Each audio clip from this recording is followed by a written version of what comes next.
प्रणम्य परमात्मानं सिद्धं त्रैलोक्यवन्दितम् स्वाभाविक चिदानन्द स्वरूपं निर्मलाव्ययम् शुद्ध जीवादिद्रव्याणां देशिकं च जिनीश्वरम् द्रव्यसंग्रह सूत्राणां वृत्तिं वक्षे समासतः जीवमजीवमदव्यम् जिणवरवसहेण जीर्णनेत्रेष्ठम्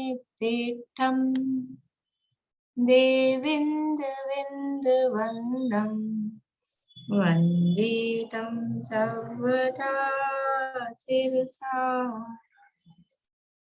कहे जीव अजीव जिनवर वृषभ ने लोक में वे वंद्य सुरपति वृंद से वंदन करूं कर जोड़।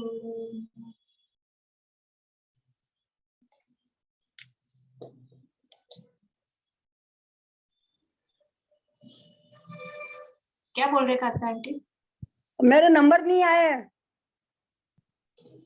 एग्जाम के नंबर नहीं आए? हाँ देखते हैं। और वो 4 दिन में कैसे आ गए? मैंने सबमिट तो एक बार ही किया बस, मैंने तो 2 बार उस बार 5 बार उड़ गया मेरा, मतलब बार 5 बार पेपर किया मैंने। अब हो जाता है, वो मोबाइल में ऐसा हो जाता है, क्या करें। फिर कैसे आएंगे? कभी उड़ जाता है। नंबर मैं बता दूंगी आपको बाद में देख के। अच्छा मैं बता दूंगी। अच्छा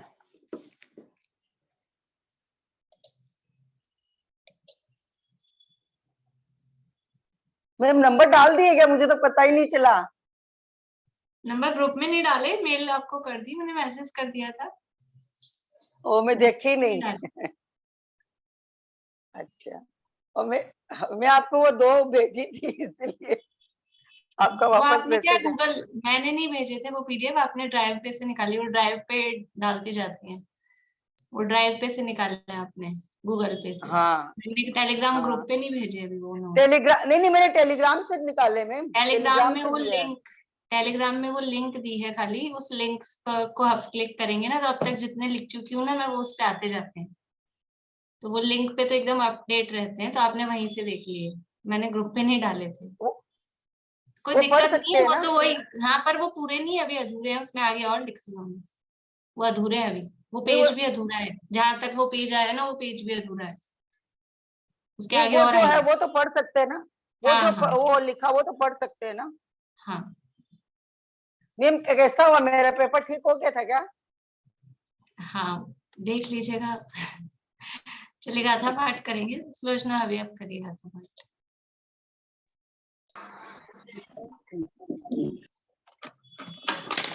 प्रयत द्रव्य संग्रह नामक ये ग्रंथ है, और ग्रंथ अपना संपन्न हो चुका है, और उसका रिवीजन अपन देख रहे हैं। पेपर डिस्कस करने की मेरे ख्याल से जरूरत नहीं है, और करना होगा तो बाद में देख लेंगे। पेपर आप लोगों को आंसर शीट भेज दी तो उससे समझ में आ गई होगी ना गलती, तो अपन टाइम बचा लेते हैं, पहले रिवीजन कर लेते हैं, उसके बाद में अगर कोई टाइम अपने पास बचेगा तो अपन पेपर डिस्कस फिर कर लेंगे बाद में। अभी जो टाइम है उसमें अपन रिवीजन कर लेते हैं।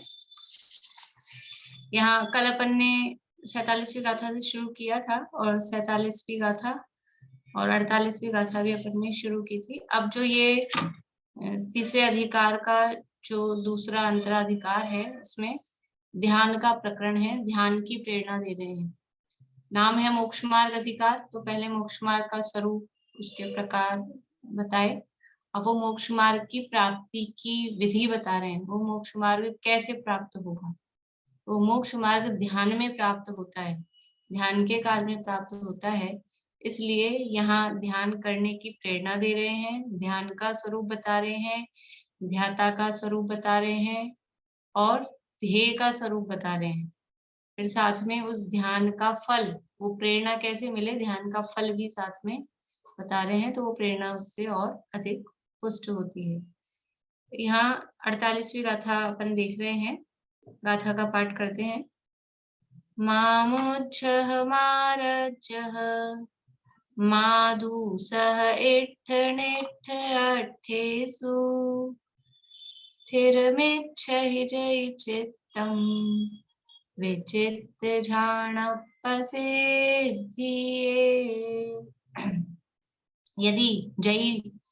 यदि क्या चाहते हो, विचित्र प्रकार के, अनेक प्रकार के ध्यान की सिद्धि चाहते हो, या फिर विचित्त यानी चित्त से रहित, चित्त अर्थात जो अनेक प्रकार के जो विकल्प होते हैं, उन विकल्प से रहित निर्विकल्प ध्यान की यदि सिद्धि चाहते हो और उपयोग को क्या करना चाहते हो, स्थिरम इच्छई, स्थिर करना चाहते हो, तो क्या करो, मामुज्जः मारज्जः मादुसः, मोह मत करो, राग मत करो और द्वेष मत करो। किस में नहीं करें, इट्ठ निट्ठ अट्ठेसु, इष्ट और अनिष्ट पदार्थों में मोह राग द्वेष मत करो।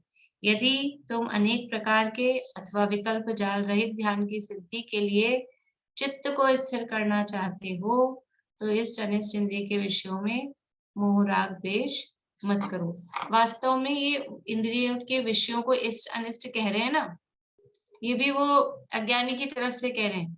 वास्तव में विषय कोई इष्ट अनिष्ट होते हैं क्या? विषयों को इष्ट अनिष्ट कहना ही और राग द्वेष खड़ा करना है। तो इष्ट अनिष्ट इंद्रियों के विषयों में इस अज्ञानी की तरफ से कह रहे हैं कि जिसे तुम इष्ट मानते हो उसमें राग करते हो, जिसे तुम अनिष्ट मानते हो उसमें तुम द्वेष करते हो। ऐसे इष्ट अनिष्ट जो विषय हैं उनमें राग द्वेष मत करो, बल्कि और उसके गहराई में जाएं तो विषयों में इष्ट अनिष्ट की कल्पना ही मत करो, क्योंकि विषयों में जो इष्ट अनिष्ट की कल्पना है वही तो राग द्वेष की उत्पादक है, वही राग द्वेष है। इसलिए मोह राग द्वेष मत करो, विषयों में मत करो। अन्य ये सब भी विषय ही है, स्त्री पुत्र आदि ये सब भी विषय ही है, क्योंकि वस्तुओं में तो मोह राग द्वेष छोड़ देंगे, लेकिन ये व्यक्तियों में, तो जो व्यक्ति हैं अपने संबंधी हैं, वो भी इंद्रियों के विषयों के अंतर्गत उसको ग्रहण करना, और जो जड़ अचेतन पदार्थ हैं वो भी इंद्रियों के विषयों के अंतर्गत ग्रहण करना। तो जो भी इंद्रियों के विषय हैं उनमें अच्छे बुरे की कल्पना मत करो, राग द्वेष मोह मत करो, ऐसा कहा है। तो ये कल अपन ने देखा था, ये सरल है कि किस प्रकार के विषय हैं, तो इष्ट विषय क्या है, अनिष्ट विषय क्या है, ये सब यहाँ से अपन ने देख लिया था। अब उस विचित्र ध्यान की सिद्धि के लिए जो अनेक प्रकार का ध्यान है वो यहाँ पर बता रहे हैं, पेज नंबर 227।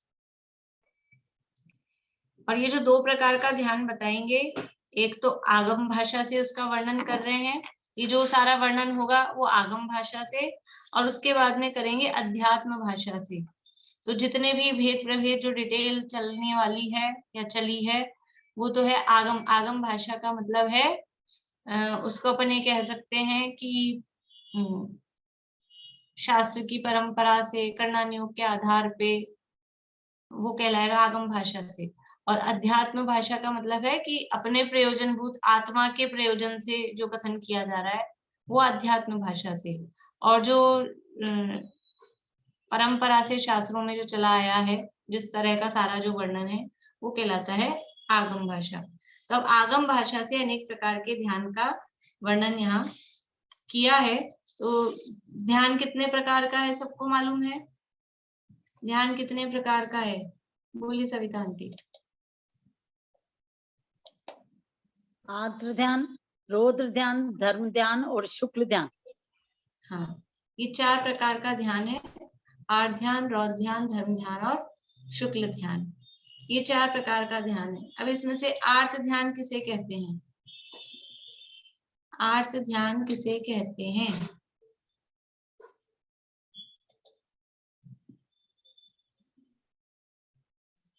दुख रूप ध्यान को। दुख रूप, जो पीड़ा रूप जो चिंतवन है उसका नाम आर्त ध्यान है। आर्त ध्यान कितने प्रकार का होता है मनोरमा आंटी। 4 प्रकार का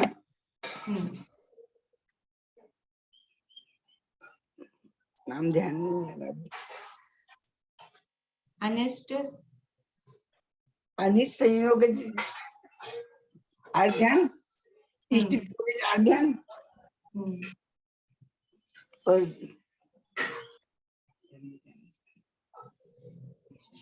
चलिए वर्षा हमें बोलिए। अनिष्ट संयोजक अर्थ ध्यान, संयोजक नहीं, संयोगज। हाँ, अनिष्ट संयोगज, अनिष्ट संयोगज अर्थ ध्यान, इष्ट वियोगज अर्थ ध्यान, वेदना जन्य अर्थ ध्यान और निदानंदीय अर्थ निदान, ध्यान। निदानज या निदान, ठीक है। ये 4 प्रकार के अर्थ ध्यान है। सरल है, ज्यादा चर्चा करने की जरूरत नहीं है। अपन ने जब चर्चा की थी तब काफी चर्चा की ही थी कि इष्ट पदार्थ का वियोग हो जाए, अनिष्ट पदार्थ का संयोग हो जाए। संयोग वियोग तो शब्द समझ में आते हैं। संयोग होना यानी अपने को मिल जाना, वियोग होना यानी अपने से दूर हो जाना। तो कोई अनिष्ट वस्तु अपने पास आ गई है, जो अपनी प्रिय इष्ट वस्तु थी वो अपने से दूर चली गई है, तो ये उस समय जो दुख रूप, जो उपयोग में वो दुख का चिंतन चलता रहता है, उसके लिए वहां सूत्र में शब्द दिया है स्मृति समन्वहार। उस समय जो अपने चित्त की एकाग्रता बार बार में स्मृति में वही वही चलता है। स्मृति समन्वहार, स्मृति का मतलब है हमको वही वही याद रहता है बार बार में, वो चला गया, वो चला गया, वो चला गया, इष्ट का वियोग, ये क्यों आ गया, ये क्यों आ गया, ये क्यों आ गया, ये अनिष्ट का संयोग। तो वो उसमें जो उपयोग की एकाग्रता है उसका नाम अनिष्ट संयोगज या इष्ट वियोगज आर्त ध्यान है। ध्यान के संबंध में ये बात ध्यान रखनी है, आर्त ध्यान के रौद्र ध्यान के संबंध में, कि उस समय जो उसमें उपयोग की एकाग्रता है, उस रूप जो चिंतवन है, वो आर्त ध्यान है। अनिष्ट का संयोग होते ही आर्त ध्यान हो गया ऐसा नहीं है। अनिष्ट का संयोग हो सकता है और अनिष्ट संयोग होने पर भी अनिष्ट संयोगज आर्त ध्यान नहीं हो, ऐसा भी हो सकता है। क्योंकि उसमें अगर उपयोग की एकाग्रता है तो वो अनिष्ट संयोगज आर्त ध्यान होगा, नहीं तो नहीं होगा। ये हो गया अनिष्ट संयोगज इष्ट वियोगज। इसके बाद में है पीड़ा चिंतवन, वेदना जन्य जिसे कहते हैं। तो शरीर में जो कोई भी पीड़ा उत्पन्न हो गई है, कोई रोग आदि की, उसके बारे में निरंतर उपयोग की उसमें एकाग्रता, उसके बारे में निरंतर चिंतन, उसका नाम है वेदना जन्य या पीड़ा चिंतन। और चौथा है निदान। निदान अर्थ ध्यान किसे कहते हैं?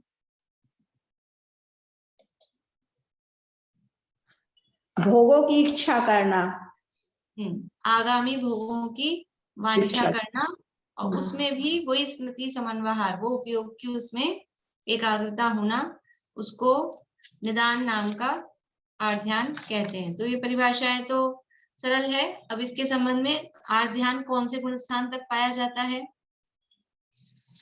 बोलिए, आर्त ध्यान कौन से गुण स्थान तक पाया जाता है?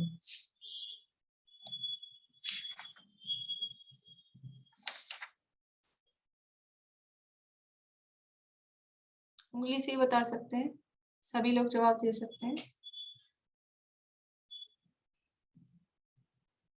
आर्त ध्यान छठे गुण स्थान तक पाया जाता है, सामान्य कथन ये है। लेकिन उसमें एक शर्त क्या है कि निदान आर्त ध्यान छठे गुण स्थान में नहीं है। निदान आर्त ध्यान पांचवें गुण स्थान तक और बाकी के 3 आर्त ध्यान वो छठे गुण स्थान तक पाए जाते हैं। फिर आर्त ध्यान का फल क्या है? तो आर्त ध्यान का फल, बोलिए रेखा जी।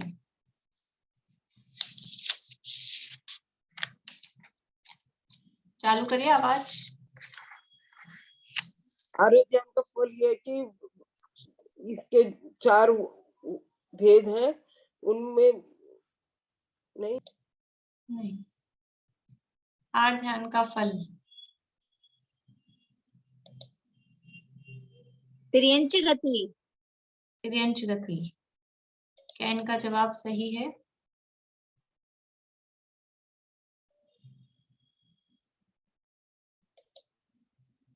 बोलिए, बोलिए रेणु जी। नरक गति, नरक गति। नरक गति। आर ध्यान का फल तिर्यंच गति। बोलिए चिंता।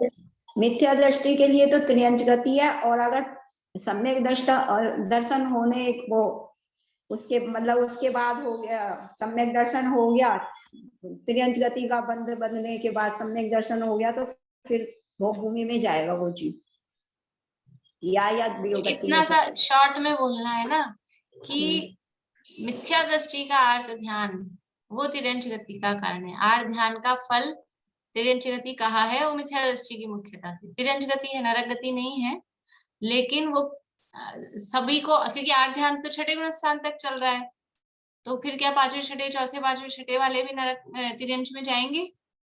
तो ऐसा नहीं है। तो मिथ्या दृष्टि के आर्त ध्यान का फल तिर्यंच गति है, उसके साथ में ये लगाना। या फिर आर्त ध्यान का फल मुख्य रूप से तिर्यंच गति कहा है अज्ञानियों की अपेक्षा। सम्यक दृष्टियों के उस रूप में उतनी तीव्रता वाला आर्त ध्यान नहीं होता कि जो वो उसको तिर्यंच गति का बंध करा सके। बस यही इसमें मुख्य है। गुणस्थान याद रखना है और फल याद रखना है, बाकी थोड़ा बहुत स्वरूप याद रखना है ना। रौद्र ध्यान, रौद्र ध्यान किसे कहते हैं? बाकी मैंने नोट्स में और भी बातें लिखी हैं, आप लोग पढ़ना वहां से।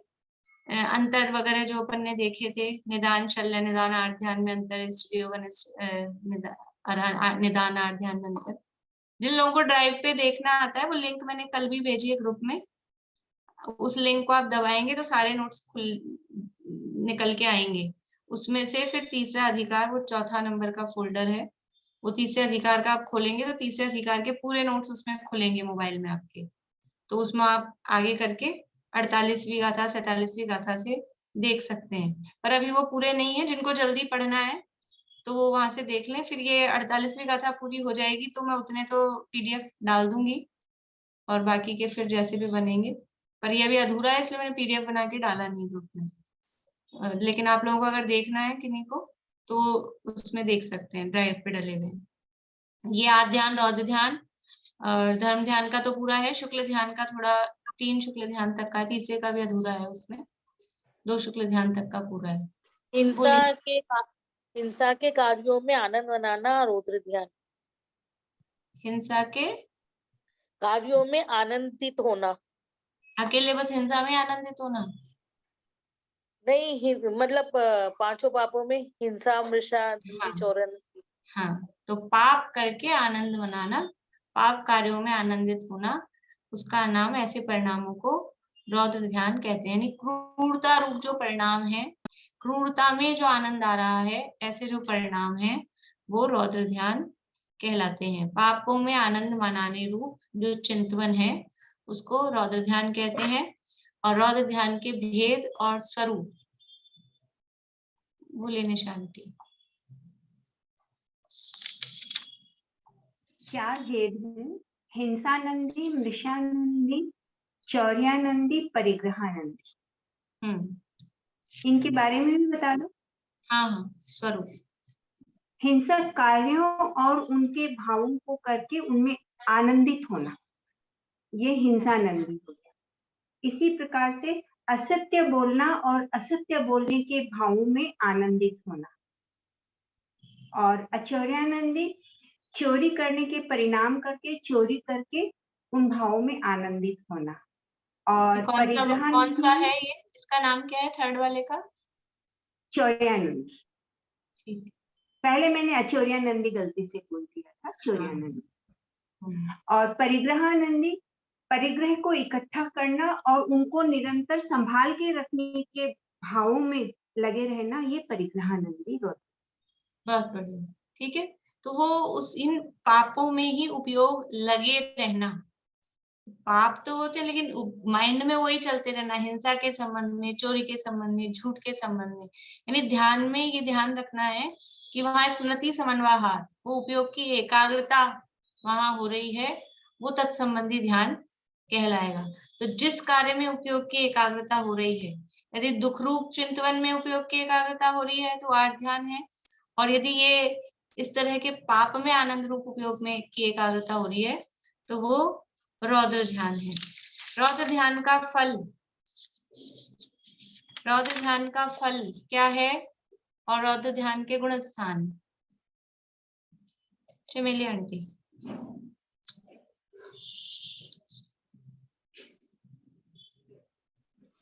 नहीं पता, बिल्कुल ध्यान नहीं आ रहा। बोलिए स्नेहलता जी। रुद्र ध्यान का नरक गति और गुण स्थान और 5वें गुण स्थान तक होता है। और रौद्र ध्यान 5वें गुण स्थान तक होता है और रौद्र ध्यान का फल नरक गति जो कहा है, तो उसमें वही बात रखना कि अज्ञानियों का रौद्र ध्यान वो नरक गति का कारण है और 5वें गुण स्थान तक भी रौद्र ध्यान हो रहा है तो वहां वो नरक गति का कारण नहीं है। अज्ञानियों का, ये शब्द उसके साथ ध्यान रखना है, अज्ञानियों का रौद्र ध्यान वो नरक गति का कारण है। इस तरह से ये रौद्र ध्यान की बात हुई। आर्त ध्यान और रौद्र ध्यान में क्या अंतर है ये आप सबने लिखे होंगे, अपन ने की थी चर्चा, तो वो अभी अपन नहीं कर रहे हैं, अपन ने तब चर्चा कर ही ली थी, तो अपन आगे बढ़ते हैं। मैं सोचू जल्दी से जल्दी अपन ये गाथा पूरी करके आगे बढ़ जाएं, क्योंकि चर्चा अपन ने तब कर ली थी काफी। अगर आप लोगों को किसी को कुछ उसमें नहीं समझ में आता हो, अभी नहीं पढ़ा होगा इतना, फिर बाद में भी अब आप जब पढ़ेंगे और फिर कुछ लगता है कि ये चीज नहीं समझ में आ रही है, तो वो बाद में डिस्कस कर लेंगे। और नोट्स में मैंने एक आध पॉइंट ज्यादा लिखे हैं इनके संबंध में, उसमें लेशिया कौन सी है, उसमें भाव कौन से हैं, उनके बाहरी चिन्ह, तो वो एग्जाम के पॉइंट ऑफ व्यू से, मतलब एग्जाम आप पढ़ना, उसको पढ़ने के लिए है वो।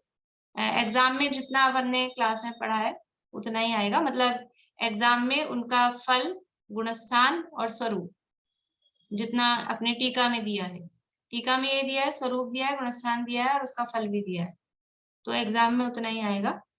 बाकी जो कुछ एक्स्ट्रा है तो वो मैंने वैसे ही स्वाध्याय के हिसाब से लिख दिया है कि अपने को विशेष जानकारी उसमें हो जाए। धर्म ध्यान किसे कहते हैं?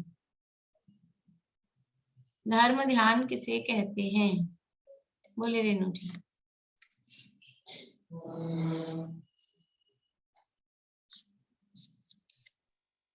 डेफिनेशन पूरे एक्यूरेट अभी ध्यान भी नहीं आ रही है। चलिए प्रमिला जी। धर्म से युक्त ध्यान को धर्म ध्यान कहते हैं और उसमें व्यवहार से शास्त्र स्वाध्याय व्यवहार धर्म से सहित, धर्म से युक्त जो ध्यान है उसको धर्म ध्यान कहते हैं। अब धर्म क्या है? धर्म क्या है? वस्तु के स्वरूप का विचार करना, वो धर्म। हाँ, तो इसको इतना बोलना है, धर्म सहित ध्यान को धर्म ध्यान कहते हैं और धर्म है वो वस्तु का स्वभाव है। इस प्रकार वस्तु के स्वभाव की ओर की जो एकाग्रता है या अपने शुद्ध स्वभाव की ओर की जो एकाग्रता है, उसका नाम, उस सहित चिंतन का नाम धर्म ध्यान। ठीक है। धर्म ध्यान कितने प्रकार का होता है? मीना चाची। 4 प्रकार का होता है। आज्ञा विचय, अपाय विचय, विपाक विचय और संस्थान विचय। आज्ञा विचय और अपाय विचय धर्म ध्यान किसे कहते हैं? सुलोचना भाभी। जिनेंद्र द्वारा कथित जो भी कुछ कहा, वस्तु का स्वरूप जो बताया गया है उसमें ये ऐसा ही है। इस तरह से आज्ञा से स्वीकार करना, वो आज्ञा विचय धर्म ध्यान है। और अपाय विचय में स्वयं और अन्य जीव कर्मों से सहित है, तो इस संबंधित कर्मों से संबंधित विचार करना वो अपाय विचय धर्म है। कर्म संबंधी विचार अपाय विचय में।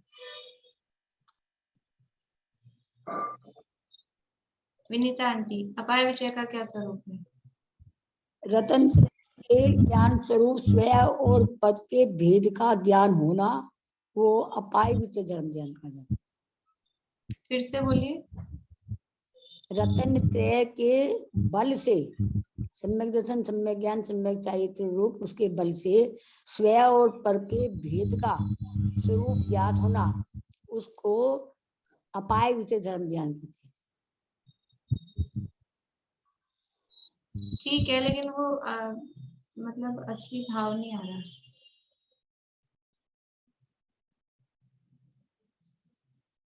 बोलिए पूर्णिमा जी। इसका दूसरा नाम उपाय विचय धर्म ध्यान भी है। इसमें कर्म और कर्म के फलों से स्वयं के अन्य जीव किस तरह से बचे, उस उपाय का वर्णन इसमें उपाय विचय धर्म ध्यान में आता है। यानी इसमें कर्म को हाईलाइट नहीं करके कर्म का और कर्म के फल की बात विपाक विचय में आने वाली है ना, इसलिए देखिए अपाय विचय का और उपाय विचय का भी वो स्वरूप क्या है, बोलिए प्रमिला जी। उपाय तो है कि सम्यक दर्शन सम्यक ज्ञान चारित्र कैसे प्रकट हो और मिथ्या दर्शन और मिथ्या ज्ञान चारित्र कैसे हो। हाँ बढ़िया। देखो अपाय का नाम है कि दूर करना, तो मिथ्या दर्शन आदि दूर कैसे हो, कि मिथ्या दर्शन आदि दुख रूप है, दुख के कारण है, उनको दूर करने का चिंतन करना, उसका नाम है अपाय विचय। और सम्यक दर्शन ज्ञान चारित्र आदि सुख रूप है, सुख के कारण है, ये मुक्ति के उपाय हैं, उन उपायों के संबंध में विचार करना, उसका नाम है उपाय विचय। उसमें अपन कर्म शब्द लाएंगे ना, कर्म और कर्म का फल, तो फिर विपाक विचय में क्या करेंगे। यद्यपि वो सम्यक दर्शन आदि प्राप्त करना चाहिए क्योंकि संसारी जीव दुखी हैं, कर्म से दुखी हैं, वो बात ठीक है, लेकिन शब्दात्मक में परिभाषा के शब्दों में फिर अपने को अंतर नहीं समझ आएगा। भाव अपन करेंगे तो भाव तो सबके चारों के मिल ही जाएंगे, इसलिए वो जो फल वाली बात है वो विपाक विचय में आने वाली है। विपाक विचय में कर्मों के फल के संबंध में विचार किया जाता है। इसलिए अपाय विचय का क्या मतलब है कि देखो यहाँ पे क्या शब्द दिए हैं अपने ग्रंथ में, पेज नंबर 229 है। भेदा भेद रत्नत्रय की भावना के बल से हमारे अथवा अन्य जीवों के कर्मों का नाश कब होगा, ये नाश का विचार, मतलब इसमें नाश की मुख्यता है। अपाय शब्द है ना, तो मिथ्या दर्शन आदि अन्य सभी ग्रंथों में कर्म शब्द यहाँ दिया है, बाकी अन्य सब ग्रंथों में आप देखेंगे तो वहां मिथ्या दर्शन ज्ञान चारित्र का नाश कब होगा, वो कहा अपाय विचय। और सम्यक दर्शन ज्ञान चारित्र की प्राप्ति, उसके उपाय के संबंध में विचार करना, वो कहा उपाय विचय। तो हमारे व अन्य जीवों के कर्म का नाश कब होगा, कर्म का नाश, नाश शब्द हाईलाइट रखेंगे, कर्म लेंगे तो भी कर्म का फल नहीं, कर्म का नाश कब होगा, क्योंकि अपाय का मतलब है वो नाश होना और उपाय का मतलब है कि वो रत्नत्रय की प्राप्ति होना, उसका उपाय। तो अपाय यहाँ नाश के अर्थ में है। तो नाश का चिंतन, तो किसके नाश का चिंतन करेंगे कि कर्मों के, मिथ्यात्व के, मोह राग द्वेष के, विकारी भावों के, इन सब के नाश का विचार, तो ये कहलाएगा अपाय विचय। और मुक्ति की प्राप्ति के उपायों के बारे में विचार करना, देखो दो तरह से विचार करते हैं ना अपन, किसी चीज से दुखी हैं तो ये मेरे दुख कब खत्म होगा, दुख कब खत्म होगा, तो एक तो दुख के नाश का विचार कर रहे हैं, और फिर दूसरा है कि अब जो स्वस्थ अवस्था है वो कैसे प्राप्त होगी, तो उसके उपायों का विचार करते हैं। दो तरह से काम करते हैं, मतलब एक तो अपन उस दुख को, कोई बीमारी हो गई, उस बीमारी के नाश के लिए दवाई खाते हैं, तो उसके नाश का उपाय हुआ, और फिर उससे जो वीकनेस आई है उसकी रिकवरी के लिए भी उपाय करते हैं, जो भी कुछ डाइट वगैरह जो भी कुछ लेते हैं, तो वो उपाय भी है। तो अपाय और उपाय दोनों साथ चलते हैं। जब इधर नाश का विचार करेंगे तो नाश के विचार में ही जो जिसका नाश कर रहे हैं उससे अपोजिट जो अवस्था है, दुख के नाश की अपन विचार कर रहे हैं, तो सुख की प्राप्ति का उपाय, वो उसमें गर्भित ही है ना, दुख का नाश तो सुख का उपाय, सुख की प्राप्ति। इसलिए अपाय विचय और उपाय विचय। अपाय विचय में नाश वाली मुख्यता है कि मेरे मिथ्यात्व का, कर्म का, मोह राग द्वेष का ये नाश कब होगा, ऐसा विचार करना, वो अपाय विचय धर्म ध्यान है। और सम्यक दर्शन ज्ञान चारित्र आदि की प्राप्ति कब होगी, उनके उपायों का विचार करना, उसी को उपाय विचय धर्म ध्यान कहा है। इसको ऐसे भी बोल सकते हैं, रत्नत्रय को प्राप्त करने का उपाय करना, उपाय विचय। हाँ वही है, रत्नत्रय है, वही है। फिर है विपाक विचय धर्म ध्यान। विपाक विचय धर्म ध्यान किसे कहेंगे, बोलिए रेखा जी। कर ये विपाक विजय धर्म ध्यान कहेंगे कर्मों के उदय होने पर सुख दुख जो होता है ऐसा चिंतन करना। कर्मों के उदय होने पर सुख दुख होता है ऐसा चिंतन करना विपाक विजय धर्म ध्यान है। और दूसरा, जैसे जीवों को जो एक या अनेक भव में पुण्य पाप कर्मों का फल प्राप्त होता है, उसकी उदय उदीर्णा और ये संक्रमण ये सब होता है, उसका विचार करना। यानी कर्मों के फल के संबंध में विचार करना।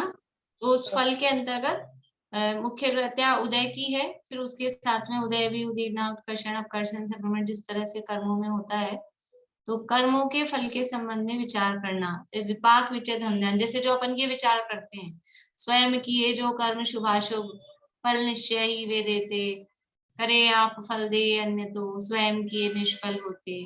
या कोई तकलीफ आ गई, कोई परिस्थिति बन गई, तो अपन समता रखते हैं। क्या विचार करके समता रखते हैं कि अपने किए कर्मों का उदय, दूसरे को क्या दोष दें, ऐसा ही है। जो ऐसा विचार करके अपन शांति रखते हैं, आकुलता नहीं करते, तो ये कौन सा विचार हो रहा है? ये विपाक विचय। जब हम कर्मों के माध्यम से विचार करके अपनी आकुलता को कम कर रहे हैं, उसका नाम है विपाक विचय धर्म ध्यान। तो कर्म का उसमें उदय फल और भी जो उसकी अवस्थाएं हैं उनके आधार पे विचार करते हैं, उसको विपाक विचय धर्म ध्यान कहते हैं। मैम इसमें शायद इस तरह भी है क्या कि दूसरों के भी जो कर्म उनके बारे में विचार करके उनके भी मतलब कर्म कैसे कम हो, ये भी है ना शायद? कर्म कैसे कम हो ये वाली बात आ जाएगी, वो अपाय विचय में चली जाएगी।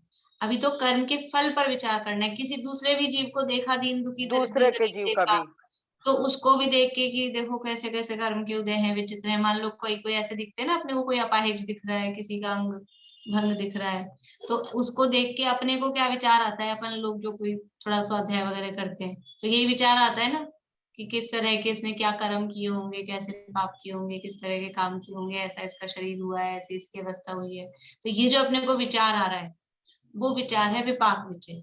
दूसरे के संबंध में, अपने संबंध में, दोनों के संबंध में विपाक विचय। संस्थान विचय धर्म ध्यान, किसका नंबर नहीं आया?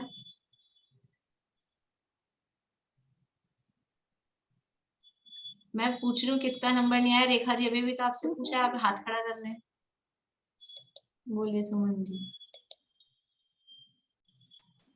लोक और उसके आकार के बारे में या लोक के बारे में विचार करना, संस्थान विचय।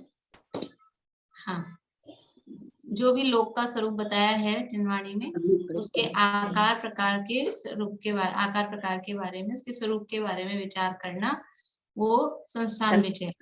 अब समस्या ये है कि लोक के आकार के बारे में तो विचार करना है, लेकिन लोक किसे कहें?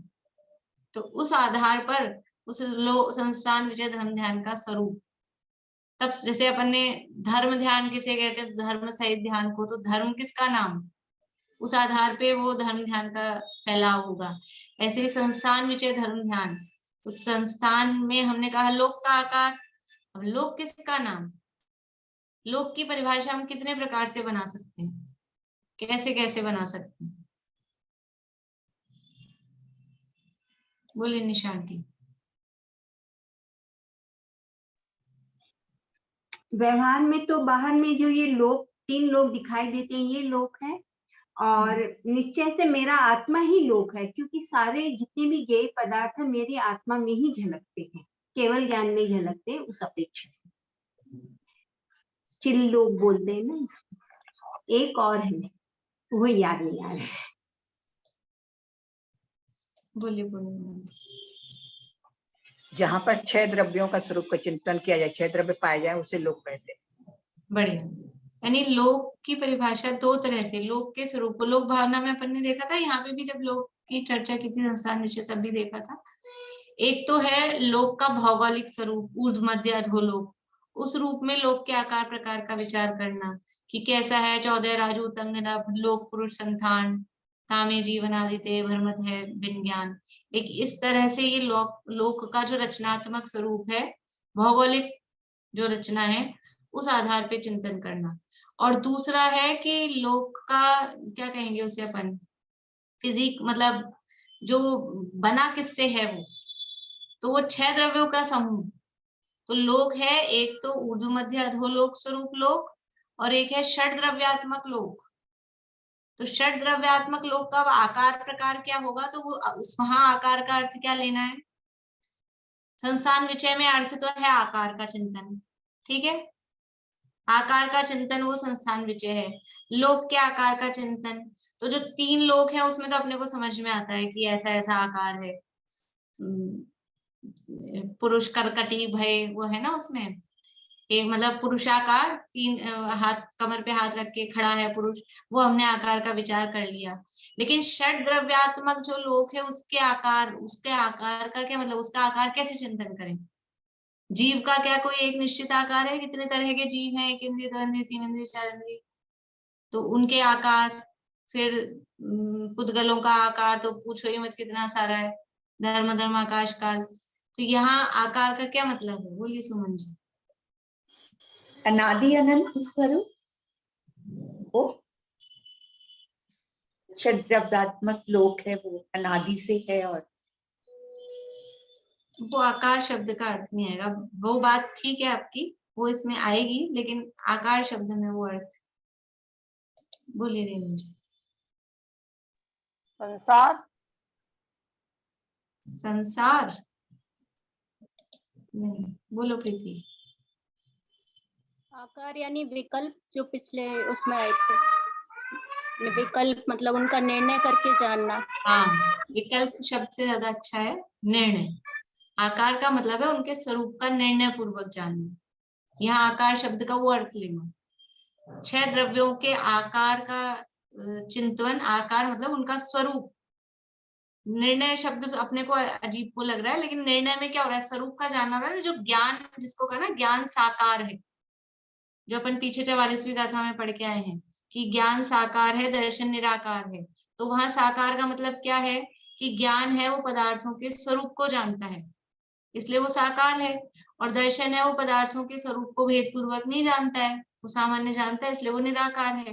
तो यहाँ 6 द्रव्यों के लोक के स्वरूप का, लोक के आकार का मतलब लोक के स्वरूप का, और स्वरूप मतलब वो 6 द्रव्यों के स्वरूप का चिंतन, वो संस्थान विषय धर्म ध्यान।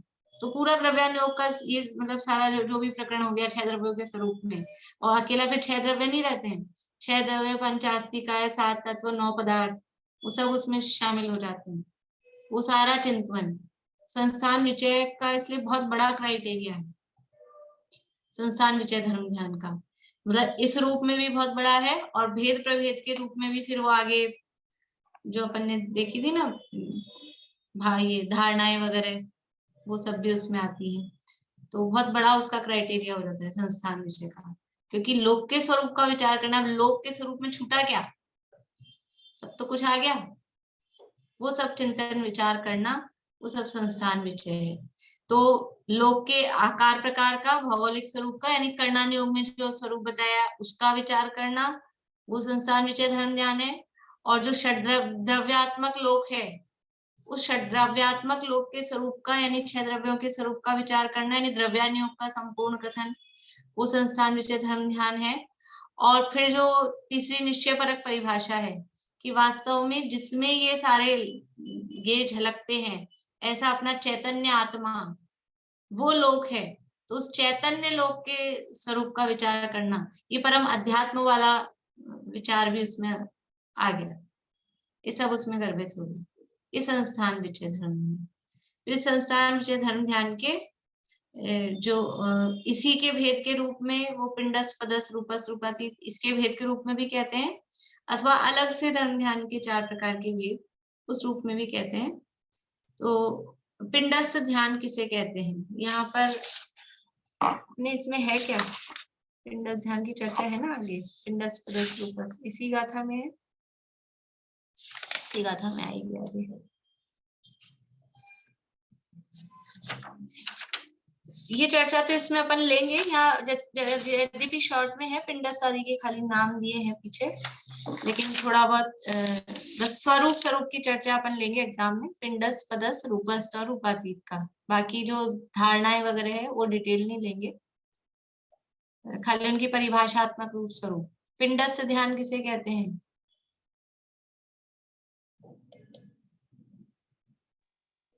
शरीर रूपी पिंड में अपने आत्मा का ध्यान करना। शरीर रूप पिंड में स्थित जो अपनी आत्मा है उसका ध्यान करना, उसका नाम है पिंडस्थ ध्यान। और ये एक परिभाषा हुई। और दूसरी तरह से अगर परिभाषा कहें तो ये समझ लो निश्चय रूप परिभाषा हुई। व्यवहार में कहें तो पिंडस्थ ध्यान, बोलिए रेणु। जो शरीर के साथ अरियंत भगवान है उनका ध्यान करना। बढ़िया।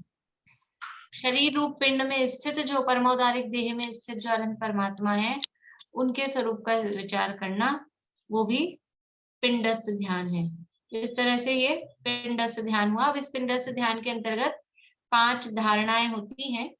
नाम याद है, डिटेल वगैरह उसकी नहीं आएगी, वो सब अपने ध्यान के लिए, सामायिक के लिए, खुद के चिंतन मनन के लिए, स्वाध्याय के लिए वो करने पड़ी थी। बोलिए विनीता आंटी। धारणा, धारणा, तत्व, वारुणी धारणा। आपकी आवाज बहुत ही इसमें डिस्टर्ब आती है, तो कुछ शब्द समझ आते हैं नहीं आते हैं? पता नहीं कैसे हमारे यहाँ ज्यादा हो रही क्या। अब सही आ रही है। हाँ, पृथ्वी धारणा, अग्नि धारणा, जल धारणा, वारुणी, वारुणी धारणा, तत्व रूपी धारणा। तत्व से ठीक है। क्या कुछ गड़बड़ हुई इनके? कुछ लोग ध्यान से सुन ही नहीं रहे थे, तो गड़बड़ कैसे पता लगेगी? बोलिए रेखा जी, क्या गड़बड़ हुई? ये पार्थिवी धारणा, वायु अग्नि धारणा, इनकी गड़बड़ बतानी है आपको। इन्होंने ये गड़बड़ करी है कि इन्होंने वायु धारणा इन्होंने आगे पीछे बताई है, तत्रूपवती धारणा पहले बताई और ये जल धारणा, वायु धारणा बाद में बताई है। नहीं, कौन बताएंगे? चलिए सुमन जी बोलिए। तत्व रूपवती धारणा नाम है और शायद उन्होंने तत्व रूपी धारणा बताई। वो तो कोई बात इन्होंने नहीं। वायु धारणा नहीं बताई है, वारुणी धारणा और जल धारणा वो दो बढ़िया, बताई। बहुत अच्छा। इन्होंने वायु धारणा तो बोला ही नहीं, जल धारणा फिर वारुणी धारणा। तो जल धारणा और वारुणी धारणा तो एक ही चीज है। और फिर अगर वारुणी धारणा को आप वायु बना रहे हो तो पहले तो बारिश हो जाएगी, बाद में हवा चलाएंगे, कि पहले हवा चलाएंगे फिर बारिश होगी? अभी बारिश हो गई है यहाँ पे। क्या करना है? क्रम है ना, क्रम है उसका। पहले पृथ्वी धारणा, फिर अग्नि धारणा, फिर वायु धारणा, फिर वारुणी धारणा। वारुणी धारणा का मतलब है जल धारणा, और फिर तत्व रूपवती धारणा। ठीक है, वरना पहले तो पोछा लगा दो, उसके बाद झाड़ू लगाने आओ, क्या काम रहेगा? पहले पोछा बाद में झाड़ू। पहले वायु से धूल उड़ेगी ना, वो कर्म, एक पूरा प्रोसेस था ना, एक प्रक्रिया थी ना उसमें। पहले हम वहां बैठे हैं, ऐसा विचार किया पृथ्वी धारणा में, फिर वो कर्म जल गए हैं, तो जलने से राख हो गई है, फिर उस राख को उस धूल ने, वायु ने उड़ा दिया है, फिर भी वो एकदम साफ नहीं हुआ है, तो जो भी कुछ बचा है उसकी धुलाई के लिए बारिश हो गई है, और अब सब साफ हो गया है बिल्कुल, तो अब तत्व का चिंतन करो साफ सुथरी में। ऐसा, इस तरह से वो क्रमिक है बिल्कुल। ये 5 धारणाएं इसमें है। पदस्थ ध्यान किसे कहते हैं? समय अपना हो गया है, जल्दी जल्दी बता दीजिए चारों को। बोलिए रजनी जी। पंच परमेष्टि में स्थित पदों का ध्यान करना। पंच परमेष्टि में स्थित पद नहीं है, पदों में स्थित पंच परमेष्टि। जो पद हैं, पंच परमेष्टि के स्वरूप को बताने वाले जो पद हैं, अक्षर हैं, मंत्र वाक्य हैं, उनमें जो पंच परमेष्टि स्थित है, मतलब वो जो उसके वाचक हैं, उनमें स्थित पंच परमेष्टियों के स्वरूप का ध्यान करना वो पदस्थ ध्यान है। और दूसरी तरफ से कहें तो उन पदों में स्थित अपने शुद्धात्मा के स्वरूप का ध्यान करना। ये दोनों तरह से अर्थ, जैसे अपन ने उसमें पिंडस्थ में लगाया था, वैसे ही पदस्थ ध्यान में भी इसी तरह से, कि पदों में स्थित पंच परमेष्टि के स्वरूप का ध्यान करना, ये व्यवहार से हुआ, और पदों में स्थित अपने शुद्धात्मा का ध्यान करना वो निश्चय से पदस्थ ध्यान हो। रूपस्थ ध्यान, रूपस्थ ध्यान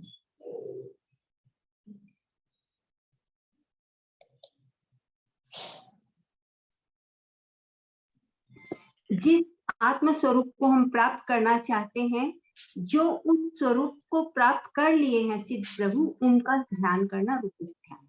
कौन से प्रभु हैं जिन्होंने ऐसा स्वरूप को प्राप्त कर लिया है? कौन से प्रभु का ध्यान?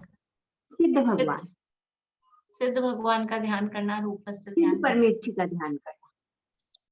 सिद्ध परमेश्वर का ध्यान रूपस्थ ध्यान नहीं है। सुनीता आंटी, अनंत भगवान का ध्यान करना। अनंत रूप सहित तो अनंत भगवान है ना, सिद्ध परमेश्वर रूप वाले कहाँ हैं? इसलिए रूप सहित जो समर्षण में विराजमान 34 अतिशय 8 प्रातिहार्य सहित जो अनंत परमात्मा है, उनके स्वरूप का ध्यान करना वो रूपस्थ ध्यान है। अथवा अपने आत्मा के स्वरूप का विचार करना उनके जैसा, उसका नाम रूपस्थ ध्यान है। रूपातीत ध्यान, मीना चाची।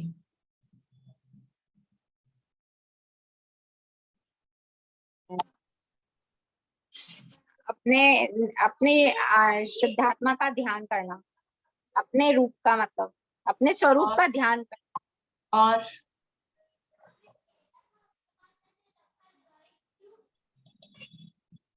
बोले सविता आंटी। अपने निरंजन का ध्यान रखना, ध्यान करना। निरंजन वही बात है, अपना आत्मा कहो, निरंजन कहो। देखिए, बोलो प्रीति, बोलो फटाफट, टाइम हो गया। सिद्धों का ध्यान करना जो रूप से अतीत है। हाँ, रूपातीत ध्यान है ना, तो रूपातीत में जो बाहरी रूप है उससे अतीत सिद्ध परमेश्वर का ध्यान करना। सिद्ध परमेश्वर कैसे हैं? अरूपी, अमूर्तिक, अशरीरी सिद्ध भगवान, उनका ध्यान करना वो रूपातीत ध्यान है। और सिद्धों के समान अपनी आत्मा भी वो अरूपी, अमूर्तिक ऐसा है, ऐसा अपना शुद्ध चिद्रूप, अपना निज निरंजन, वो निरंजन कैसा है, उसको रूपातीत स्वरूप से, अमूर्तिक अरूपी स्वरूप से उसका विचार करना वो रूपातीत ध्यान है। इस तरह से ये धर्म ध्यान तक की चर्चा हो गई है। अब शुक्ल ध्यान और फिर 49वीं गाथा कल करेंगे। कल फ्राइडे है ना अभी तो। और फिर 50वीं गाथा, 50वीं गाथा तक अपन कर लेंगे। बोलिए रजनी जी। अपनी शुद्ध आत्मा का ध्यान रूपस्थ और रूपातीत दोनों में ही आएगा। दोनों में ही आएगा, वो तो पहले भी आ रहा है ना। पिंडस्थ में भी शरीर में स्थित अपनी आत्मा, निश्चय में तो वही होता है, बस उसमें थोड़े से किस आधार पे कर रहे हैं वो शब्द थोड़े बदल जाए। निश्चय तो वही है, तो उसके विशेषण बदल जाएंगे कि ये अरूपी स्वरूप, रूपातीत है ना, इसलिए अपने आरूपी अमूर्तिक स्वरूप का विचार करना है। बोलिए निशांति। वो रिवीजन का टाइम कम करके आप यदि नोट्स बना लेते और वो दे देते। अब रिवीजन का आप देख लीजिए, संडे तक है। अगर आप लोग नहीं चाहें तो फिर तो आप बाहर जाएंगे तो आपको टाइम ही नहीं मिलेगा। बाहर तो मैं नोट्स तो नहीं बना पाऊंगी। नोट्स के लिए तो मुझे मेरी यही व्यवस्था रहती है। नोट्स बना लेते, क्लासेस एक बार रहने देते, क्योंकि बिना नोट्स के रिवीजन हमारी भी अच्छी नहीं हो पाएगी। तो भी मैं कितना भी प्रयास करूं, मुझे 1 घंटा मिलेगा, 1 सवा घंटा मान लो, तो भी मैं पूरा तो नहीं कर पाऊंगी एग्जाम तक। आप सबको पूछ लीजिए, जैसे सबकी इच्छा हो। हम लोग सेल्फ स्टडी कर लेंगे 3 दिन में, आप नोट्स बना लीजिए। क्या कहते हैं आप लोग? क्लास क्लास चलानी है तो 1 उंगली